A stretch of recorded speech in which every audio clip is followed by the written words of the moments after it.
Welcome, everybody, to the Vault Studio. I just wanted to give everyone a quick, huge, super announcement before we start the NFL podcast tonight.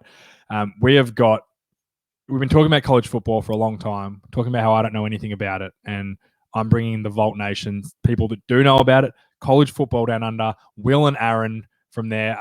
Awesome podcast. They've been around for a while now. Big fans. They've been on our draft show. They've been on our fantasy show before to talk college football, and now I'll bring them in because they are joining the Vault Studio Podcast Network. Boys, thanks so much. It's an absolute pleasure to have you on board.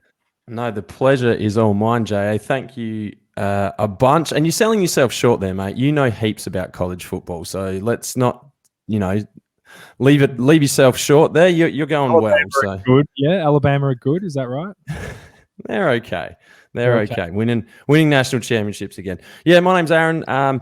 We've been the College Football Down Under podcast for heading into season number 4. So we've had a really enjoyable journey over the first 3 years and looking to build the podcast. And it's been so good to connect with a whole bunch of people around this platform and engaging with college football fans across Australia. We're former players of the game. We lean a lot on our history of one singular van tour across the southern United States that inspired our journey into the podcast world. But it's become, a huge part of our lives, and we thoroughly enjoy the game. And there's a lot of changes coming to it, which we would love to share with you guys as well. And me and Will are super proud to be doing what we're doing, and hope you guys can jump along and join us for the ride as well. Yeah, I mean, absolutely thrilled. Just to follow on from what you're saying there, and JA kind of reached out in the end of our season, and we'd been doing some work together previously, as you mentioned, and it was an awesome opportunity for us to come on board. Like we really love the stuff that the boys do on the Vault, so for us to be part of that and to continue to grow what we love doing here and working as a bit of a community is fantastic. So we're both thrilled to take that next step, join the crew here and really continue to drive things, because college football was fucking weird last year, and we're really looking forward to getting back to hopefully a bit of normality and another massive season next year. There's so many storylines already starting to form, and we're super keen to continue to build things here and thrilled to be a part of the Vault family. Beautiful. Sure. Well, boys. Oh, sorry. Go, Kempy. Well, I was just saying, before we, obviously you've got your stuff to get to, but we really like the podcast because we've got faces for radio, and we're a little bit nervous about this new platform because this could really be our undoing here, JA. So just something to be mindful of. Here's what you do, you guys, and I'll give you some advice now. You pretty the fuck out of your room. Now, when people are watching me, they're not looking at my face. They don't look, although it's good, it's beautiful. But they look behind me. They look at helmets. They look at cool stuff around the room. They go, "What's that over there? Is that a microwave in his room?" Yeah, it's a microwave. They see the cool stuff, and then no one notices how ugly you are. So yeah, a recommendation. I reckon, Will, a nice little corner cupboard. You could put. I know you've got an Aussie helmet laying around somewhere. Maybe a signed jersey or football or something like that. I don't know. Aaron, you could get some new curtains. I know, man. Dude, I've just moved into this place. There was a 90-year-old lady living here. I'm pretty sure she died. Her ghost is just floating around. So, yeah, she's tapping me on the shoulder right now. But yeah, we got to get this place tidied up. And I know you're in building, so maybe you can help us out. Upholstery, I hear that's a real specialty of yours as well, JA. So maybe you can help us out with that. Absolutely. Well, whatever happens, the Vault and everyone here is thrilled to have you boys on board, and we look forward to your first podcast coming out on the Vault studio feed. So thanks, boys. Thanks for being here, and everyone in Vault Nation, make sure you make them feel loved. Thanks again, guys. Thanks, mate. Awesome. Thanks, Jack.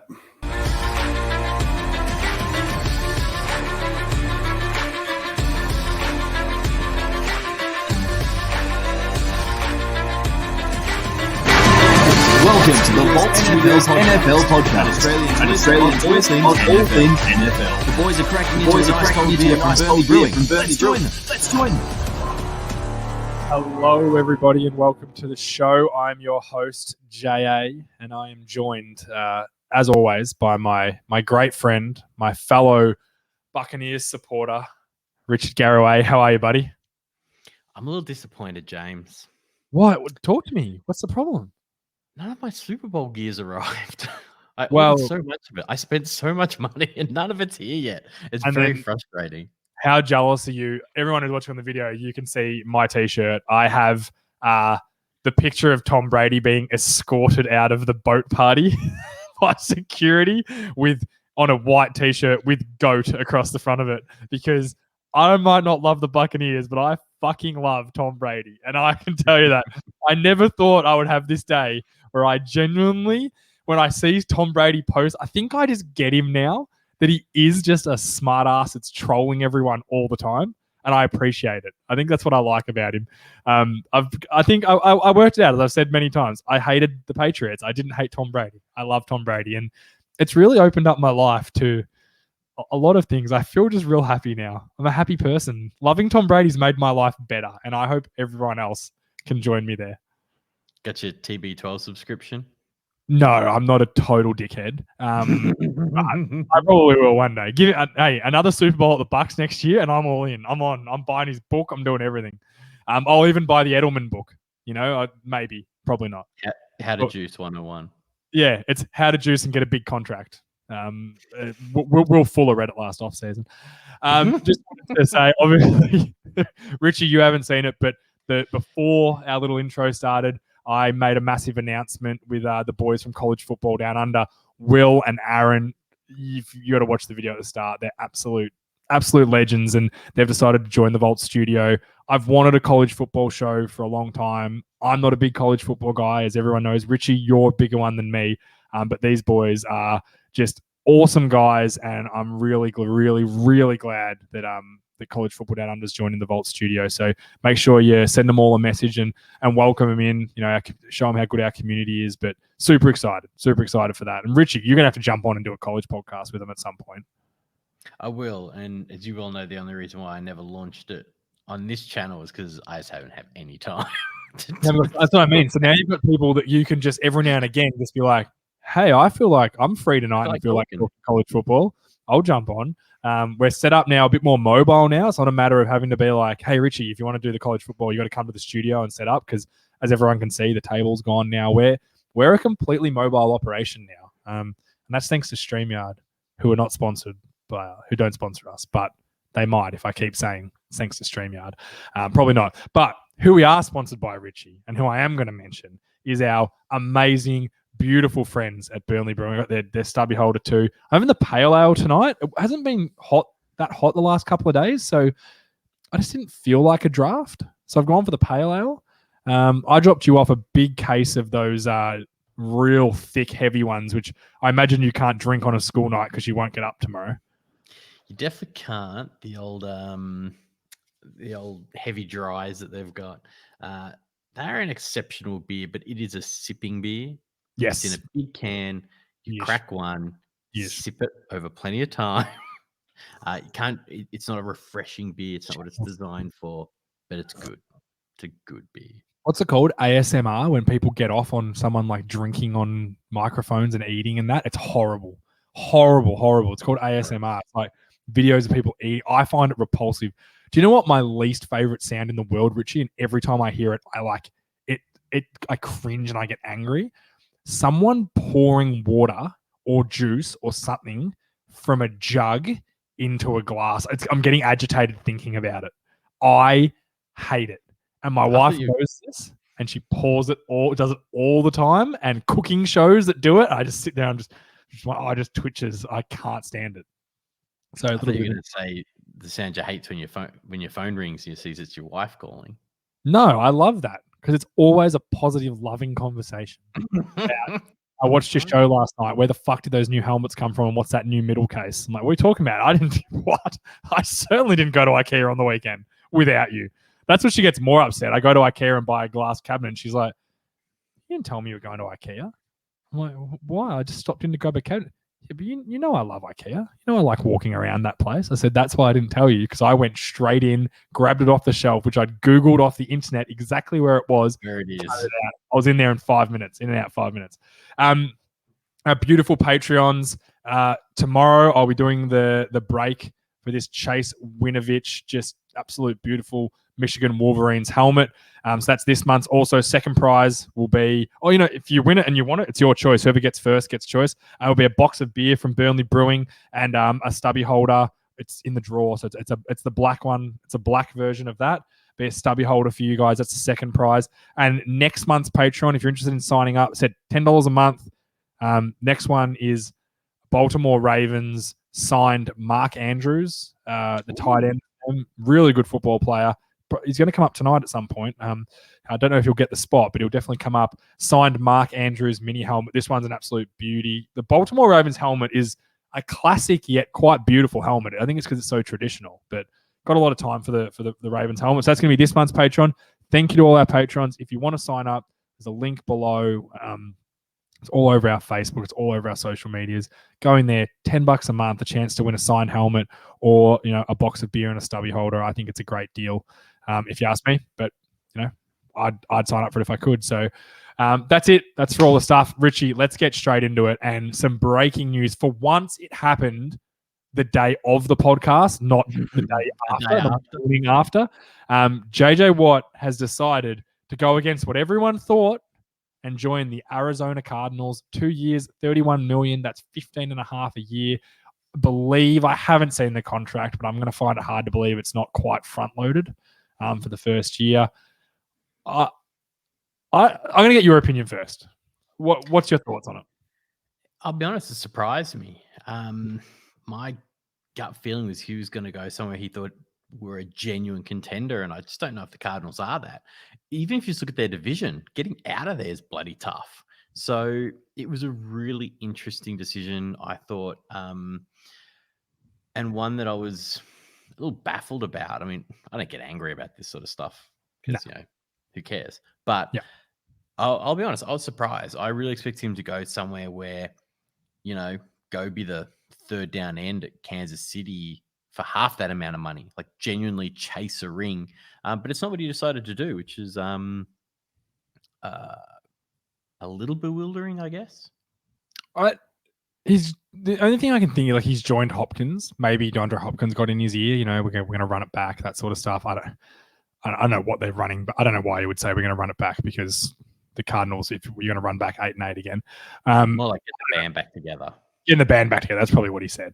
I don't know. I don't like this move from either team. Like, Arizona don't have a ton of salary cap. They've got some real issues, some fundamental issues on that team. I think he's going to be a good player wherever he goes. I don't think that's the problem. But I'm also on the mindset of JJ Watt, why? Like, he could have gone to Green Bay, Pittsburgh, Buffalo. Like, Buffalo would have been a great spot for him to help that team. Kansas City, as you said. Like, I don't know. There's just so many spots he could have gone that. And the interesting is he didn't go to a team that has another really good pass rusher to allow him to operate one-on-one. Whoa, no. See, this is what I thought that too, Richie. Straight away, I thought, he's going to be the number one guy there. Got to remember, Chandler Jones is coming back from injury. He missed pretty much all of last season. But at the same time, it's not like going against. I know he's not that old, but he's coming off a pretty serious injury. Yeah, he missed a lot of time. It's not like going. I guess I was thinking of going straight in. Like, if you went into the Bucks, there's tons of guys all around you. Barrett, JPP, that sort of guy. Yeah, as long as you re-sign them all. And if you went to, say, I don't know, the Browns, there's another elite end. So I did find it a little interesting. So, I mean, we'll have to see. Money wasn't there? Well, I think, what was it reported? 31 million with 23 of it guaranteed. I mean, that's a pretty good deal. No, but what I'm saying is, do you think the other teams, the money wasn't there? Do you think the Bills came in and said, we'll give you a 1 year, $10 million deal? Simple. That's it. Well, I think there were a lot of deals like that. And I think what he probably weighed up was he might have been offered more at a club that couldn't compete whatsoever. He found the happy medium, maybe. Lions, something like that, maybe. And then there were teams who would say, hey, you'll help us put over the top. Here's $8 million plus potential to get another 4 in bonuses. Mm-hmm. And he's gone for the contract in the middle. Yeah, I don't think he could have joined Detroit, though, because I know for a fact that he's not the sort of guy that'll bite your fucking kneecap off. And That's all Dan Campbell wants. Like, he doesn't want necessarily skilled footballers. He just wants someone that, when you beat them, like he said, when we get beaten and as we fall to the ground getting beaten, we're going to bite your kneecaps off. That's what he wants. So I don't know if JJ Watt fits that sort of bill, because he might be too talented to be that shit to fall to the ground all the time. That's my worry. JJ Watt, it's going to be exciting wherever he is. I was high in Arizona last year. I'm less high on them at the moment, but they have some pieces. If Chandler Jones, like I said, I'm trying to look at it from the positive lens. If Chandler Jones comes back and is the player he was before his injury, he's a very good pass rusher, very good edge rusher. Isaiah Simmons, I still think he has a chance the way he came on late last season. He has a chance to be a special player. Buddha Baker's a really good player. Patrick Peterson, I know he's in the twilight of his career, but some extra pass rush might help him with that. He's certainly talented. And then Kyler Murray, Hopkins, if they can get that going, there's a chance that they're okay. I thought it this year, and you know what? I'm prone to go a year early, Rich. We know that. I always go early on teams. So could be Arizona's team next year. When I say they're going to suck, they'll end up being really good. So we'll see how it plays out. Staying in the West, I wanted to have a quick chat about the Russell Wilson trade rumors. Apparently it's not real, but then apparently to a lot of people, it's really real. So what do you reckon? I don't buy it for a second. Like, why would you trade this guy? He's such a phony as well. Like, he's just, I think he does a lot of things for attention. He's definitely a phony, and you and I have talked about this before. And he's very scripted. He's very organized and polished and all those things. But he is a top 5 quarterback in the NFL. Easily, comfortably. I don't think anyone you'd find that leaves him out of it. Maybe I don't think you could find anyone in the world that would leave him out of their top 10. I think you'd struggle to find someone who leaves him out of the top 5. Yeah. So first off, even if you trade him, there's still a decent cap hit this year. If they cut him, I think the cap hit was $32 million. So obviously a trade hit won't be as bad, but it's still a cap hit for no reason. Like, he's on a relatively friendly contract. Like, his base is like 19 million, 20 million. It's something like that. He's not super much, mate. That's a bargain. Like, what are we talking about here? You don't trade quarterbacks who are that good. And Houston is about to show us that. I think they need to do something. And that's the thing. Like, put talent around him. Yes, that's what I mean. And they've got the receiver talent now. I think DK Metcalf's a genuinely good player. And I think Lockett's a really good 2. He's a high-end 2. They've got a good running back in Carson. The O-line they got to fix. And I was listening to a podcast today, and they were talking. They had a Seahawks guy on. It was the Ringer NFL show. Around the NFL show, they had a Seahawks guy on. And he was saying the only year they've committed to the offensive line, that the Seahawks, was in 2013, where they spent the most money on any other team in the league on their offensive line. They had the highest salary above their offensive line. Do you know what the Seahawks did in 2013, Richie? Do you remember? Made or won the Super Bowl? They kicked the living shit out of the Denver Broncos in the Super Bowl by playing great defense and running the ball.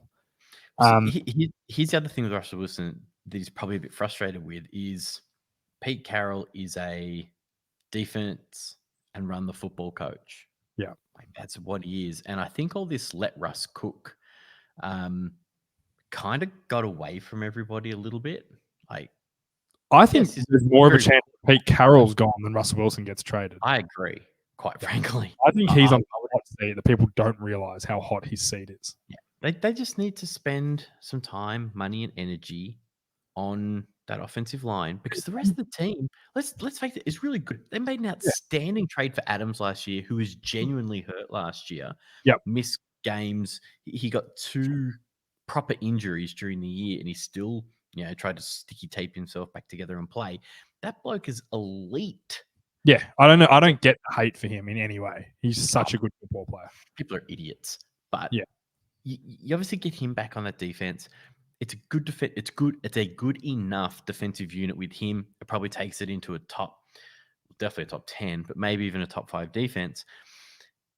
And then, as you said, they've got some good offensive pieces. They've got a top 5 quarterback. Build around it. Get spend some draft capital. There's some good offensive linemen in the free agent pool. Spend some money, go and get them, and go win. And I'll leave it on this, Rich. Sorry, We're talking about can I jump in for one more before you do Yeah. that? Of course you can. And get a good offensive coordinator. I don't know who they replace Shoddy with. I honestly haven't looked. I don't know who it is. Shoddy, whose dad passed away, which we missed. That was real sad. Oh, do you really? Marty Schottenheimer. Yeah. Did you not see it either? I missed it as well until about a week ago. Yeah, it was about 3 weeks ago. Washington Post did a really mean headline for him as well, like bagging him. It was terrible. Look at that. Real sad. Marty Schottenheimer was a legend of the game. So shout out to Marty. Had a great run. He just had some unfortunate things in playoff games at San Diego. Yeah. But his son coached like his dad. He wanted to run the football first. Just get a modern offensive coordinator. Air raid, baby. And let's go. I don't know if you have to go that radical. It is the NFL. Russell. I don't even have to let him cook. Just let him they're one of the lowest teams who play action. Yeah, which is ridiculous. A team that runs the ball as much as they do and doesn't play action, and they have DK Metcalf and Lockett, who are two of the most fastest guys in the league. It blows my mind. Every time I see that stat, I'm like a 12-year-old playing Madden even knows to do that sort of stuff. If you run the ball well to play action it. Quickly, the last thing they talked about, like value, and they said they would need 6 first-round picks. That would be the value. That's right. And I'll go through the Seattle Seahawks last 6 first-round picks. Jordan Brooks, who we'll see, he had an okay rookie year. It wasn't great. OJ Collier, never heard of him. But you would have. He's from TCU, Rich. So if you haven't heard from him, he's from TCU, that's a problem. Rashard Penny, bust. Jermaine Ifedi, who now doesn't play for them, and then Bruce Irvin. That was their last 6. So if I was Seattle, I'd keep Russell Wilson instead of burning more picks on shitty football players in the first round. That'd be my bet. And I think they will. I think they're smarter than that. But I stand by Pete Carroll is on a hotter seat than he thinks. He does everything there, and rightfully so. He's won a Super Bowl. He's gone to another. They've been good for a long, long time. But he's riding hard, and he needs to make sure he doesn't stuff this up. Let's move on. Steelers, we talked about this last week with Big Ben. They've committed to Big Ben. I don't want to spend a ton of time on this. But yeah, it's I think it's a good move. It's what we both said they need to do. He's going to take a pay cut down to his minimum, which I think is $19 million a year, which I think's, to be honest, probably underpaying for a guy like Ben Roethlisberger. I think he's good enough to earn, the money that other quarterbacks earn, the 25 million mark, that sort of thing. So I think it's a good move by Roethlisberger because he's probably only got 1 year left in him. Finish it up in Pittsburgh and see what you can do. You've got a strong defense, build the offense around him again and see how you go. Replace the offensive line, get a better running back and go from there. I was certainly high on them last year. I had them winning the North and they had a really good year. Trust me, come the season, I'll be high on them to fall off a cliff. Yeah, okay. You think so? Yeah. Yeah. They've got a lot of free agents that they can't afford to bring back. The signs were there late in the year, and I really feel like they're ready to fall off a cliff. I'll have them. I'm pretty confident I'll have them last in the North this year. This early. Last. Yeah. Wow. The Bengals are going to jump them. It's going to be a hard one to predict more. I forgot Cincinnati in the division. Yeah, with the healthy Burrows the whole year. Yeah, what if Burrows is really good and they fix their offensive line? They've got a ton of cap. Like, they could do a lot of good things next year. It'll be interesting. They're interesting to see what they do, but I think, Steelers are the thing. I wanted to talk, remember last week, just before we go to we're doing our All-Pro team nominations tonight, but we'll get to that next. I just wanted to, remember last week when we were, after our podcast, like we always do, we're sitting like morons talking more, which we should have just been recording, that we were talking about Adam Gase. we Googled Adam Gase, and it got to this article. It's hysterical. It's a Bleacher Report article from the 25th of December last year, so the start of the season. And it starts with, even though the New York Jets have endured their share of trials and tribulations in 2019, head coach Adam Gase reportedly takes comfort in knowing how much money he's made. Per Manish Metna of the New York Daily News, Gase has responded to criticisms this year by telling people, "I'm rich as fuck." Now, and then they went, and one Jet source told Metna that Gase is an insecure guy. I'm sorry. I thought he was an absolute moron, but that just jumped up in my. I want to get a T-shirt made with him with the googly eyes, with over the front of it saying "I'm rich as fuck." That's what I want to make, because we could not stop laughing, and I wrote it down and I linked it on my on the top of my computer so I would remember to do it next week. Just Google Adam Gase rich as fuck and read the whole article. It's for Bleacher Report. So it's a serious article, but it comes across like a comedy. It's very entertaining. But we were having a laugh about that last week. Weren't we, Rich? It was very enjoyable, to say the least, when I came across that. I'm rich as fuck. I wish we'd found that during the year. So. Oh my god, it's outstanding. What a response though! Like, what a passive aggressive, just like, I'm rich as fuck. I don't care. Fire me. Pay me for 3 more years, Jets. I don't give a shit. What a move. It's like, fine, midway through the season, I can't be asked coming to work anyway. We'll move on. All pro team nominations. What we're going to do, much like what we did with our movie team, which was a big hit. Heaps of people voted. It was awesome. I want to bring it back again. I was going to do an all pro team, but I thought, you know what? What if we just nominate some dudes who we think, a few positions, and we'll put it out for everyone to vote again, because it was awesome fun. We had such a great response, and a surprising response too, especially with that football movies team. We thought we had it all. This guy's going to get it. This guy's going to get it. And then, guys just kept jumping up and coming out of nowhere to take it. We're going to do the offense this week, and we'll do the defense next week. Richie doesn't want to do the offensive line because he's too scared. That's just mean. No, it's not. It's because no one wants to do the offensive line but me. Are we going to do them as a unit or by position? Nah, by position. You can't do it as a unit. But we'll start with the offensive line and work back. So we'll start with the offensive tackles. Trent Williams, he's one of my nominations. I had David Bakarati before he was hurt. Yes. He was the linchpin for the Green Bay Packers.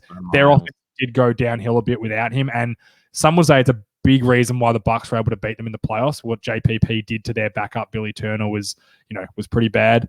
So I put him in there. Trent Williams, people think he had a bad year at the 49ers because they were a bad team. He was outstanding this year. He had a terrific season. He's a free agent. He's going to be a hot free agent this offseason. I love Trent Williams. I think he's a great player. Tristan Wirfs of your Buccaneers. I think I gave up the stat the Super Bowl week. He gave up 1 sack this year. He started every single snap in a Super Bowl team as a rookie. Didn't miss a snap as a rookie. Gave up 1 sack. I think people, if you haven't played football or offensive line, to just not just get someone accidentally rolled up on your foot for a play and you got to limp off, or even someone steps on your boot in the pile and you pull your foot out without your boot on. You got to go to the sideline for a play and tie your boot back on. It happens all the time. To not miss a snap, it's a bit of luck, but it's toughness, because there would have been some plays where he got whacked and he just kind of went, all right, I just got to hang in here. Tackle is one of the hardest positions to play in the NFL, and especially as a rookie, the transition from college, where you're the biggest, strongest, and fastest guy on that position, to NFL, where you kind of take a real step back because you've got guys who are pros for the past 10 years that know everything and have seen everything, just beating the crap out of you. I thought he was outstanding, and I'm secretly hoping he gets in. If it was my vote, he would be my guy. Teron Armstead of the Saints had a couple of injury problems, but all in all, you had a really, really good year, real strong on a good offense, on a good football team. I think can't say much about that. And the last guy is a guy I actually have to almost apologize for. I thought he was a bad football player, and I didn't give him any credit at all until kind of 3/4 of the way through the season, when our mate Scott Ditcham from Onside Kick Productions, look him up, he sent me a message saying you should check out Garrett Bowles. He's actually having a really good year. And I thought, he was exceptional this year. Yeah, I thought, no way, no fucking way. So what I do is I go to Pro Football Focus, because that's where I start. How they ranked him this year? Yeah, he was a 7th ranked tackle. And I thought, okay, well, Pro Football Focus don't normally get offensive line super wrong. They're pretty accurate with it. And I went and watched some of his tape, some of his all-22. And Scott and Garrett, if you're listening, which I'm sure you are with all the other Denver players, Von Miller, those Bradley Chubb, all of them, not Drew Lock. You don't have to listen. But I'm sorry, he had a great year, and he's a guy. The jump from last year to this year is almost one of the biggest jumps I've seen in the league. So well done, Garrett Bowles. A guy who, again, I wouldn't bother him. If he was the one that got voted in at left tackle, I would definitely, I'd eat that. He was outstanding this year. So they're my tackles. Guards, a couple of brownies in there, Richie. I've got Wyatt Tuller and Joel Batonio. Wyatt Tuller was the best guard in football this year. He's a fun football player to go watch. Tough as nails, man. Yeah, you have to do it all 22 style, but he is good fun to watch. Because you know what he is? He's a guy that won't show up on tape. Because you know why? His head's always in a pile pushing someone around. Like I used to love it. Yeah, obviously we play locally and we'd watch film and people would be like, why are you always like we're watching film? Like, why are you always picking on me and like not, this guy? And I'm like, you know what? You're probably better than that guy. But you know what? Every time I watch the fucking tape, you're standing around with your hands on your hips. He's just missed a block, yes, but he's hauling ass and he's got his head buried in someone trying to push him out of the way. You're standing there with your hands on your hips watching. That's why I pick on you. That's Wyatt Tuller. He's the guy that you can... Trying to find a profile picture for him on Twitter must be a nightmare because he's like, I want to be like really pushing around everything. He's just in tight, hands in tight, head in tight, just driving someone. That's what I want from my guard. The Zach Martin effect, just a bully, like someone who doesn't look good on film, someone who kicks the crap out of everyone on the field though. And again, we talk about Garrett Bowles' jump. Wyatt Tuller, what a jump from this year to from last year to this year. Outstanding. You just mentioned I presume you had Zach Martin in as well. I do have Zach Martin. Injuries are going to hurt him, but he was still by far one of the best guards in football when he played. And he played right tackle and centre this season as well. Yeah. And I presume you have Quentin Nelson in as well to round out your four. Quentin Nelson is up there as well. I shouldn't have to explain Quentin Nelson. Just go back to every podcast I've ever done, and there's a part where I mention him and get really excited by him. He's a really good football player. Simple as that. Maybe the best pure football player in the league. I think if he took positional value out of it, he's probably the best football player in the league. Is that your five? No, I also have Joe Tooney from the Patriots, who I thought had a good year, and I have Brandon Sheriff from Washington, who had a really good year. But I just think team success might hurt them. But Brandon Sheriff was at right guard. He's a free agent too this year. Very, very good season. He's going to get paid. So I've got Wyatt Tuller, Quentin Nelson, Brandon Sheriff, Zach Martin, Joel Batonio, and Joe Thuney. Obviously, only 2 guards get in. 2 guards, 2 tackles, 1 center. That's how we're going to go. 3 wide receivers, 1 quarterback, 1 tight end, 1 running back, and a flex, which will be the most voted for guy out of wide receivers, running backs, and tight end. And then quickly on my centers, I've just got 4. Can I guess? Yeah, go. Give me. Yeah, guess. Your top's going to be Corey Lindsay. Corey Linsley is my top. Yes. He's not the guy I'd pick though. You get stuck into me about O-line. I know a little bit. Know a little bit. My second guy is JC Treader. Had a terrific year. Well, we've just talked about 3 members of Cleveland's offensive line. That's why they're good. Yeah, it's not hard. And then there are other ones, Jack Conklin and Wills, Jedrick Wills, who, man, if I'm the Giants, I know we gave him a hard time last year in the draft, but the 3 guys that went after Thomas that they drafted at 4 so good. Are all good. They're all like the worst of them is probably Jedrick Wills, and he's outstanding. And the scary part is we just talked about how good Tristan Wirfs is. I reckon Mekhi Becton might be better. That's how good.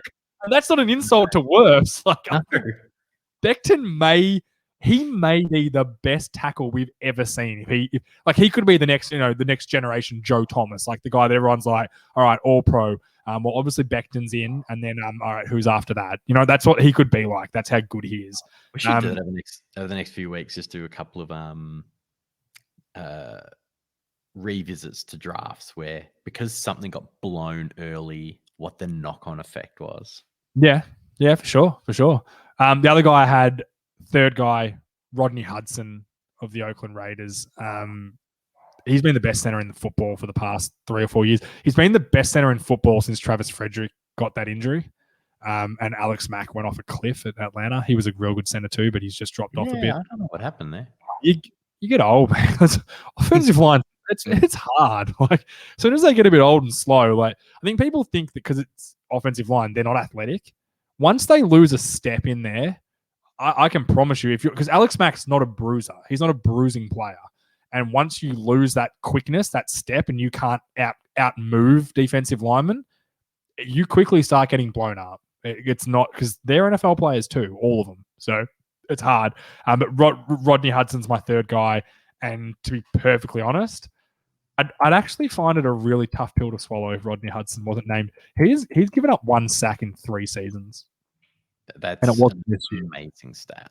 1 sack in 3 seasons. I know it's a little easier to give up less sacks inside than outside. That's just the way it is. But still, to only give up 1 in that length of time. But also, you get less one-on-one sacks. Like it's harder to just get beaten one-on-one inside. But there's also got to take into account blitzes, movement, like stunts can destroy inside guys. Like if they've got a nose tackle on him and he slants one way and then a linebacker blitzes and you miss the blitz, you miss the pickup, that can be an easy sack you give up. The fact that you only give up 1 in 3 years, that's insanity to me. So I really like that. Let's move over. Let's go to the money position, as we like to call it, Richie. Quarterback. I'll let you go first. You give me your first guy. Look, it has to be the MVP, Aaron Rodgers. It's the easy slam dunk pick. When I went back and really looked at the stats and how our PFF graded him out, like he's the top of everything. He was the MVP for a reason. I think even when you put it out to everybody, it'll be a slam dunk. It's gonna be Aaron Rodgers. Yeah, I'm gonna sell you a couple of other guys just because it's a podcast. I can make a case for a couple of others too. My first one, everyone's thinking I'm going to go with Patrick Mahomes, but I'm not. No, you're going to. Can I guess who it is? Yeah, go. Is it Deshaun Watson? No, he's coming up, but he was very good. But hey, you can't win 4 games and get in an All-Pro team unless you're really good, and he wasn't that good.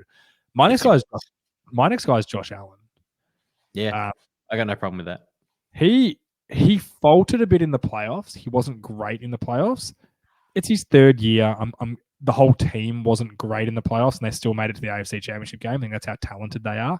But the addition of Stephon Diggs, who I can promise you is coming up soon, it changed the whole outcome because he got a bit more accurate, which, as I said, we've talked about tonight, guys who have gone, the development.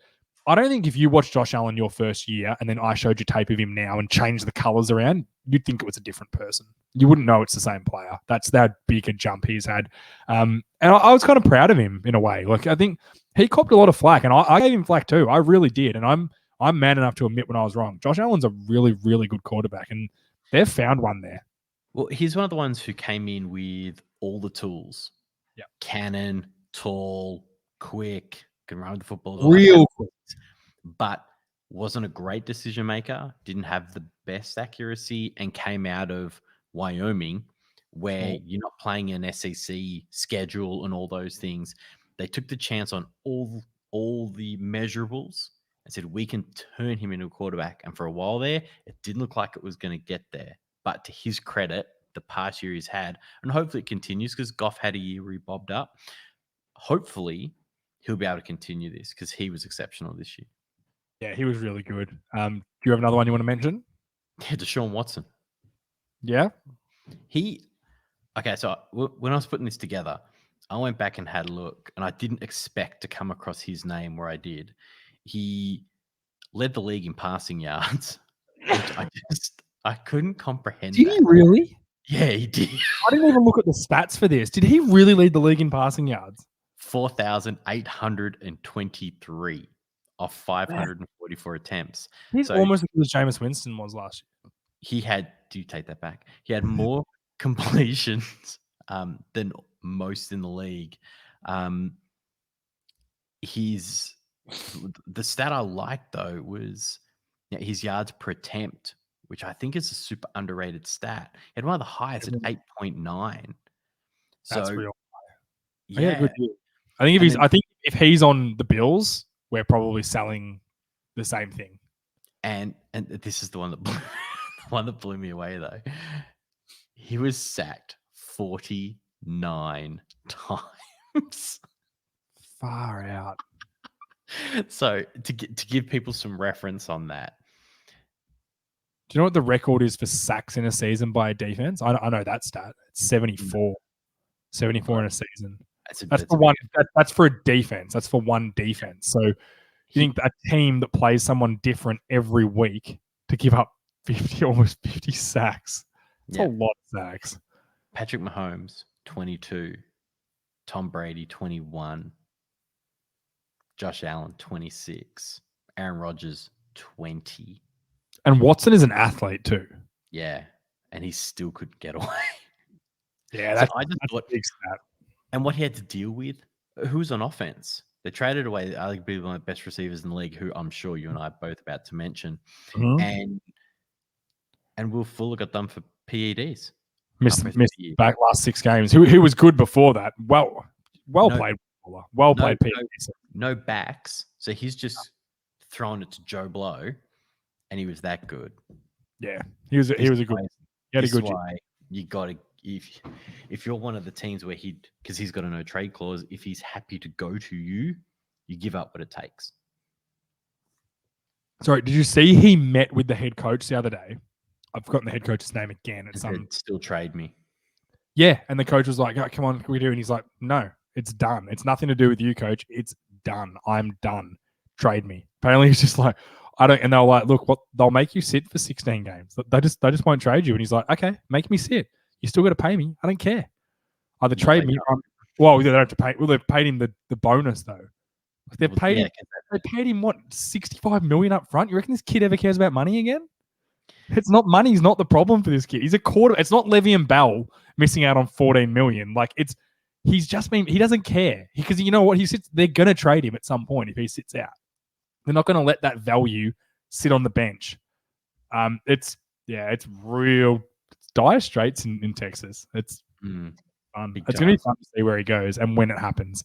Because like the longer you hold on to him, does the more valuable he becomes, or is it better to get in hot before teams start drafting guys and you lose draft value? Because like the Dolphins are going to draft someone with that 3rd pick unless they can get the pick out of him. So they're not going to draft a quarterback because they got no. Yeah. So or like does someone take Zach Wilson at 2 and then go? The Jets go, we got Zach Wilson now. Do you want him? I don't know about. We'll talk about that another day. Yeah, I'm more of a Fields guy, to be honest. The other guy I had, obviously Patrick Mahomes. Don't have to go too into this. He was an MVP candidate for the last 4 weeks.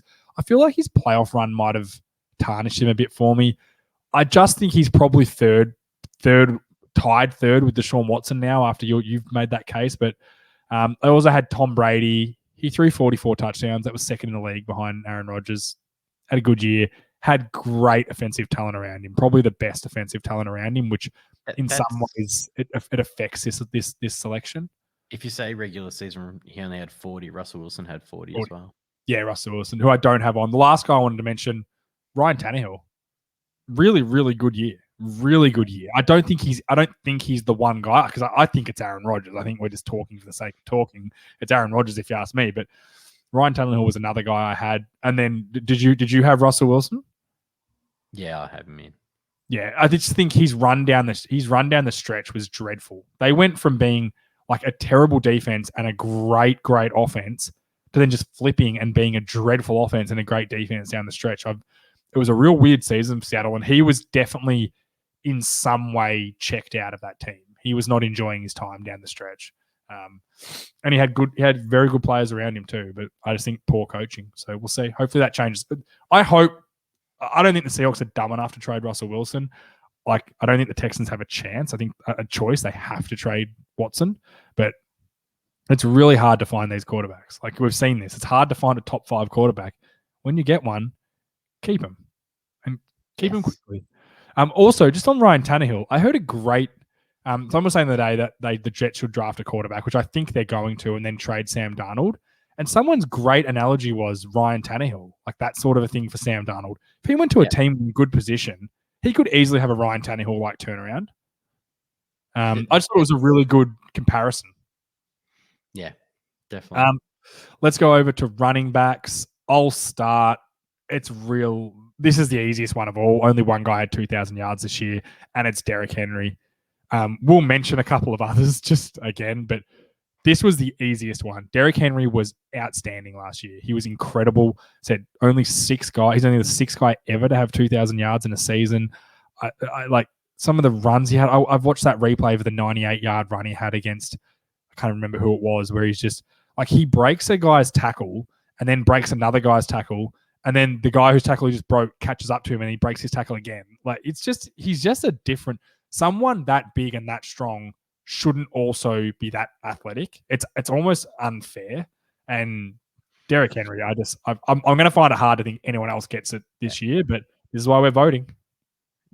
I think the more incredible stats for him is one, nobody was within 500 rushing yards of him. Oh, sorry, just Dalvin Cook was just inside 500 yards, which is a monster amount.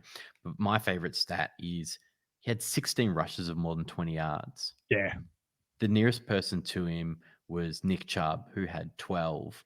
Nick Chubb finished with nearly 1,000 yards less on the ground. He got hurt though, Nick Chubb, because I've got Nick Chubb as well. I thought Nick Chubb was really good last year. Agreed, and I do too. Yeah. But that's just the difference. That's how far ahead he is. Yeah. I'll go next. I'd put Dalvin Cook second. I thought he was having a great year. Team too. Like he was carrying the team. I think it was weird. They had a lot of good players on that team, but just something wasn't right.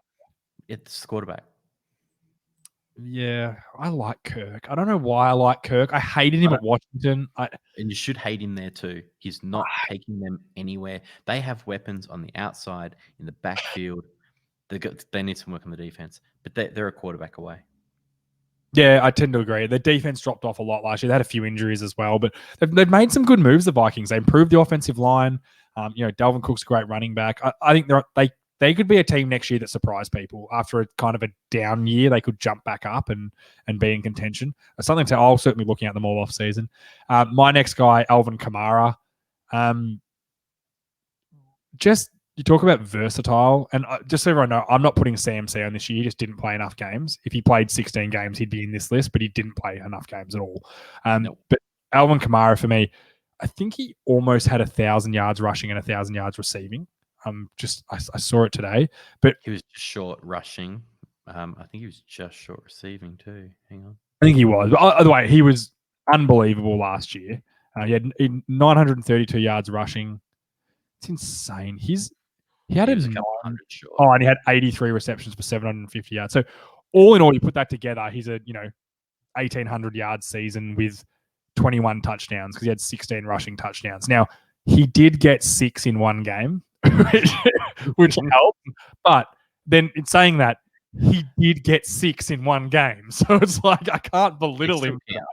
And then he still had 10 for the year, which is as good as anyone else, but Derrick Henry. So I think he was pretty special, and I think it's more, I talk a lot about the eye test, the tape test.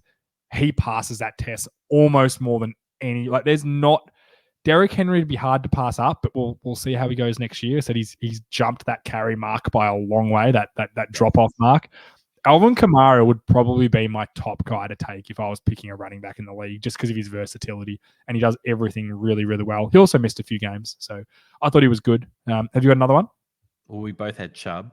Yeah, both had Chubb. Got hurt, but awesome year. The Browns were a great running team. Running team. And here's the perfect example of why you don't take running backs in the first round, because you can get him in the second. Well, do you want me to run through all of these? I got Derrick Henry, second round pick. Dalvin Cook, second round pick. Alvin Kamara, second round pick. Nick Chubb, second round pick. My next guy, Aaron Jones, second round pick. Like they're just everywhere. Like I don't know why you do it. And Aaron Jones really added a dynamic to that offense that they needed. I don't know how they're going to get over the NFC Championship hump. I think they re-sign Aaron. I think they tag Aaron Jones. I don't think Aaron Jones plays for someone else next year. They can't afford it. They have to show Aaron Rodgers that they give a shit. Do what I would love them to do. Keep the talent around him. Tag Aaron Jones and go and give Allen Robinson whatever he wants. I would love great. Look, you think he's going to move from Chicago down the road to Green Bay in division? Bit like, fuck Chicago. Because players love that. I'm sorry, players love that. They would love to be like, I'm going to go and play you guys twice a year. This is going to be fun. So I think that would be a great move, and that would show a lot to Aaron Jones. Or go and get a Kenny Golladay if he hits the market. Someone like that. Someone could go get a good receiver. I had one other guy. Did you have anyone else? For running backs, no. No, I had one other guy to bring us to 6. I had Josh Jacobs in Oakland. They weren't Las Vegas. They weren't a great team, They ran the ball well. His average wasn't great, but this is, again, he's kind of like, I don't expect he'll make the team, but I think he deserves to be mentioned.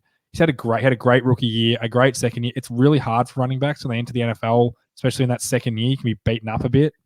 My only knock on him is he's not an explosive playmaker. He never seems to crack off a 30-yard run. Nah, not this season as much. And he was hurt a bit this year, but he still had 1,000 yards. I think there was only, when I looked, there was only like 7 guys that had 1,000 yards, and he was one of them. 1, 2, 3, 4, 5, 6, 7, 8, 9. 9 guys. Sorry, and I'm counting Lamar Jackson. Sorry, there was only 8 running backs that had I it. was going to nominate him for fun, but Lamar Jackson's incredible. Seriously, had over 1,000. It's awesome.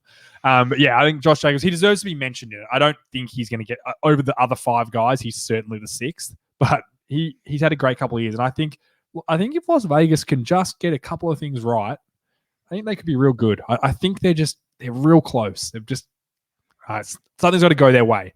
That's running backs. Let's go wide receivers. This is low. This is a real hard one. We're going to have 3, and then I think our flex will end up being a wide receiver. Just we'll see what the votes do. But give me your first guy. I think it's going to be the same as mine. It's Devontae Adams.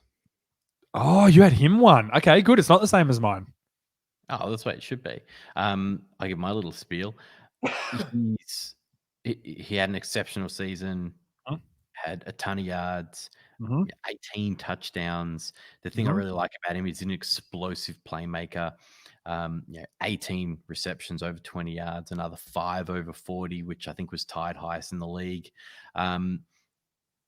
He just can do it all. Like he really can. And one of the sneakier things is he's actually a good blocker as well. Like he cares about that sort of stuff. Big puff dude. Yeah. So I thought he had an amazing year. I had him number 1.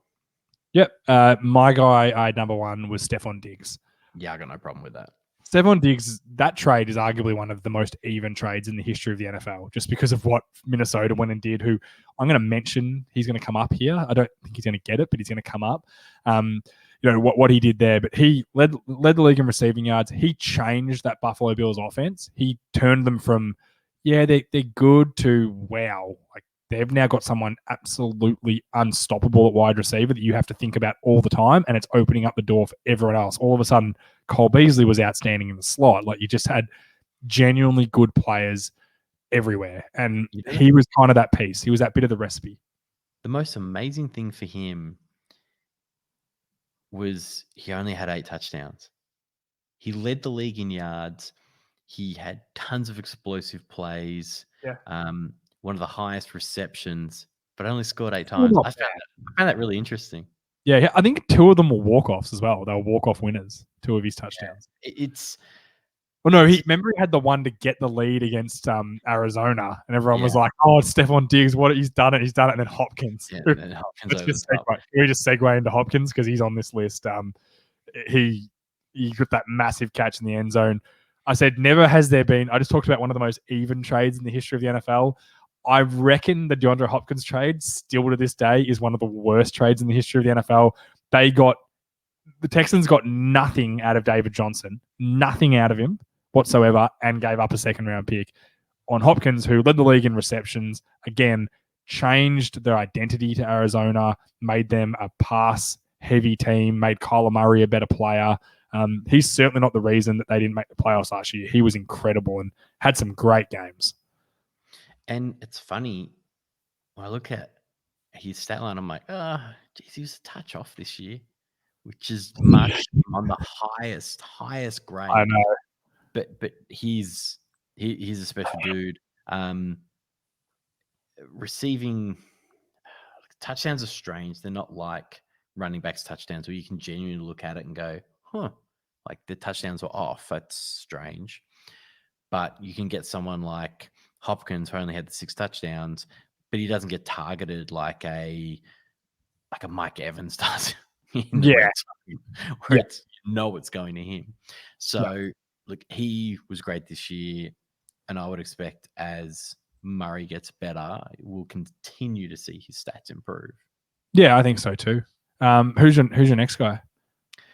I kind of get you can go in so many different directions now at this point. So I'll throw up a couple, and you can Yep. bite on whichever Yeah, one if you I've want. got I sort of bundled these three in together: DK Metcalf, Yeah. Tyreek Hill, and Justin Jefferson. And the reason They were my next three. the reason I bundled those three together is they have an explosive playmaking ability, whilst all different from each other. Yeah. It's hard. You can't coach what those three guys have. Like, you just kind of. DK Metcalf is, again, we talked about Derrick Henry. DK Metcalf's the same. Like, his most noticeable play or most remembered play from last season may be him chasing down that interception. That was, and you know what? Arizona didn't score on that play, and Arizona lost that. They didn't get anything off it because they went for it on 4th down and didn't score. So a lesson to all young football players: that tackle not only saved them 4 points with the field goal, it saved them 7, and they won that game in a close one. So that didn't count. That was a great play. That play just says this guy really cares, and apparently he's really quite close to Russell Wilson, who has almost taught him to be a pro. And we did it earlier. We like to rag on Russell Wilson, but he knows how to be a pro. 100% he does. What DJ Metcalf has become, considering he was knocked a lot coming into the draft, he couldn't run all the routes. Workout warrior. Oh yeah, no, you can't run all the routes. Workout warrior, one of our favorite knocks. But what he has become is special. I don't think we have to go too deep into what Tyreek Hill can do. On and off. He's probably the most explosive player in the NFL. Except for Scotty Miller. Because Scotty Miller backs Scotty Miller.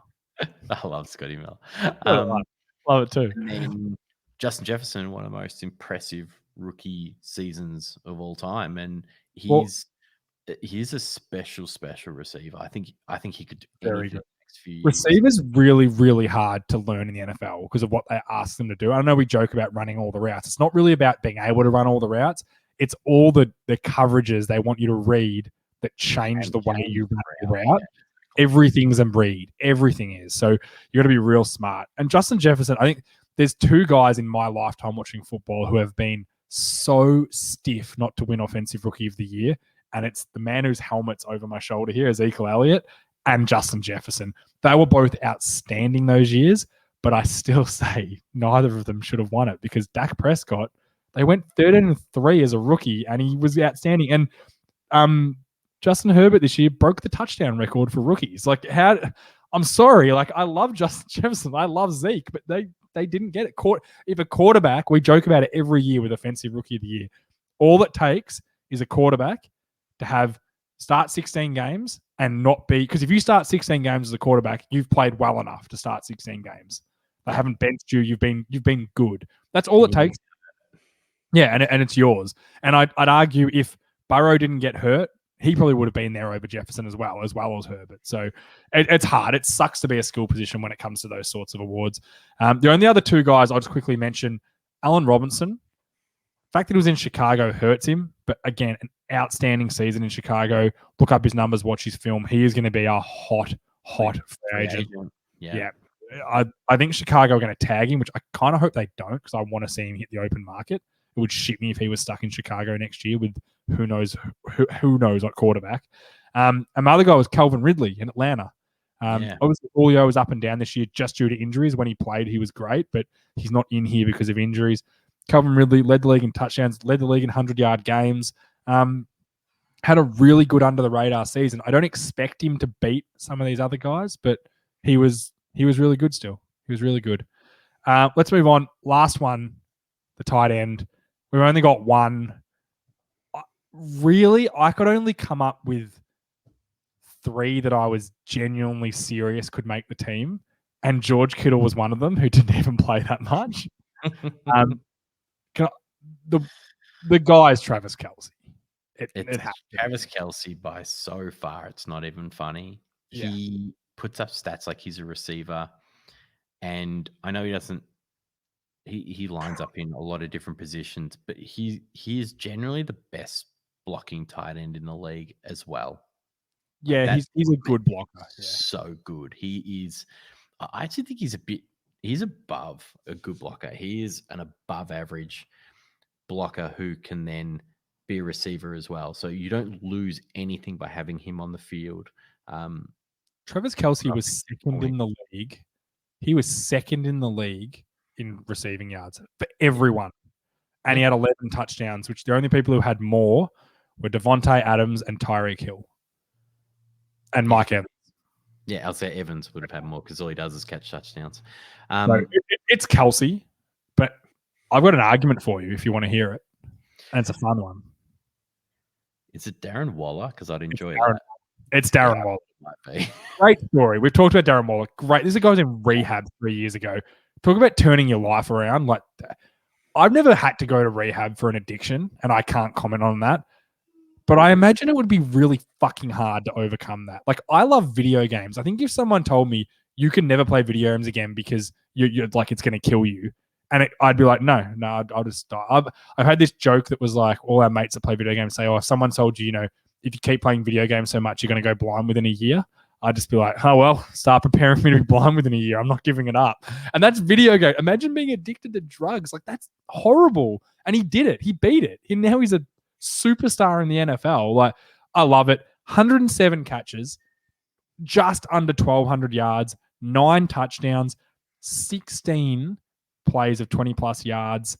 Again, it's not him. It's going to be Kelce, but Darren Waller's a nice second guy. The only thing, I guess, is the nerdiness. If you're just looking at fantasy or whatever, you wouldn't even consider this, but he needs to do work on his blocking. He does. He's more of a split. He's not a genuine Y. And that's what a lot of people go, what do you mean? A Y is a tight end that lines up like next to the tackle on the line, maybe a bit off as a wingback. The best genuine Y I've ever seen was Jason Witten.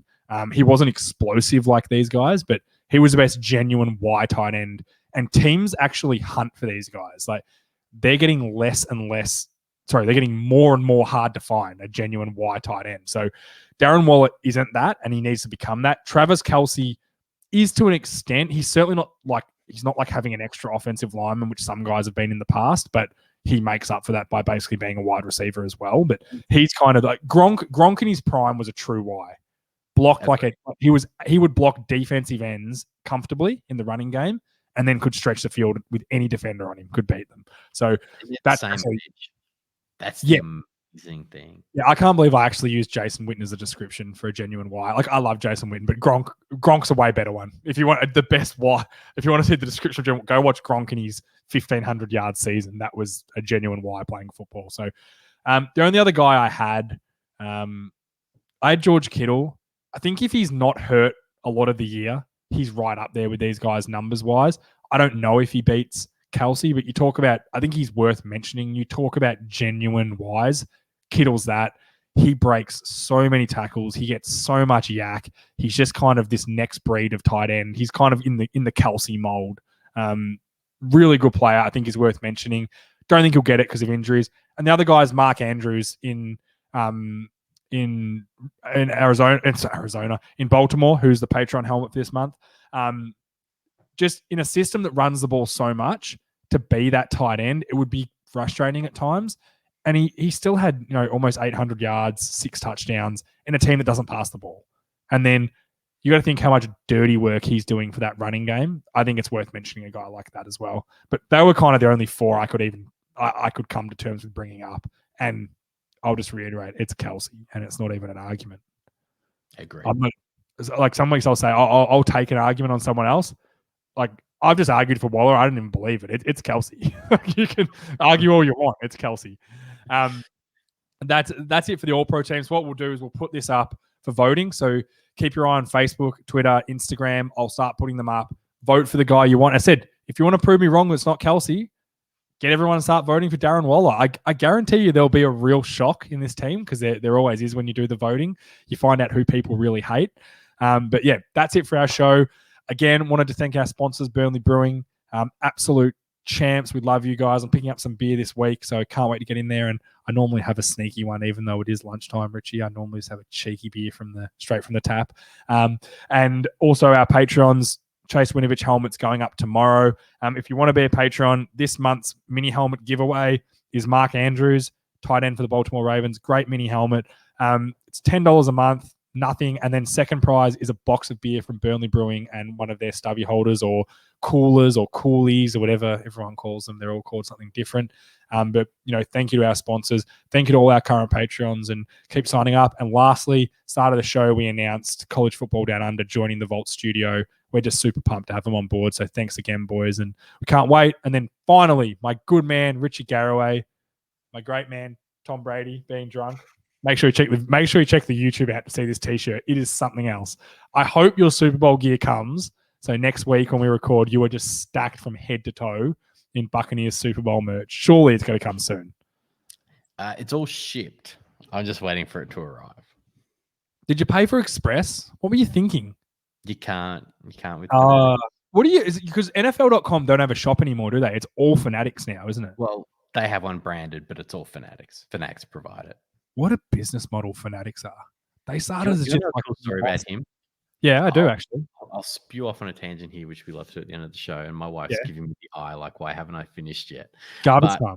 But really quickly, it is garbage time. So he started that business primarily doing the on-demand print stuff. So if you wanted your name on the back of the shirt, rather than the stock standard, we've printed 1,000 of these T-shirts, NFL T-shirts, to sell. So he brought in this on-demand model. He sold it. And I don't know the exact numbers. So if anyone goes and fact checks me, these are going to be wrong. But it's to give you an idea of the scope. So let's say he sells this business for like $1 million. Yeah. Does really well. It was more than that, but does really well. He then buys it back when it was run really poorly. He then bought it back for like, say, $300,000. Oh, no. So he gets it for like 30 cents on the dollar. Now it is worth billions. Well, it does all NFL. I remember when NFL.com had a shop that they actually sold you the stuff directly. Now it links you to Fanatics. He does. Fanatics are now the official apparel providers for the NFL, the NBA, MLB, NHL, NASCAR, college, a lot of colleges. Imagine how many flags they sell for NASCAR for guys to have in their cars. Mate, all of it. They do PGA gear. They do soccer, Major League Soccer, just tons and tons. The bloke who started it literally got to sell it once, buy it back for like half the price, and now it's worth billions. It's an incredible story. I wish I could remember the guy's name, but go and check it out. The business he's created, and it's all about that on-demand and personalized model. It's what he built the whole thing on, and that's the whole backbone of it. An amazing story, but yes, I love stories like that though, when guys back themselves in and do that, because that it's just a cool story. It is. But Fanatics, that's where you get it all from. So we're not sponsored by Fanatics or StreamYard, but this is brought to you by Fanatics and StreamYard. But Richie, thanks as always, mate, for being on. I will talk to you soon, and thanks everyone for tuning in. Make sure if you're on YouTube, give us a like and comment if you can. Comment, what we got wrong on the show. I said I'm always open to have a discussion. So if you think I was wrong about something, tell me why it's not Travis Kelce. Let's do that. Comment on, and thanks everyone for tuning in. And Richie, speak to you next week. Thanks, mate.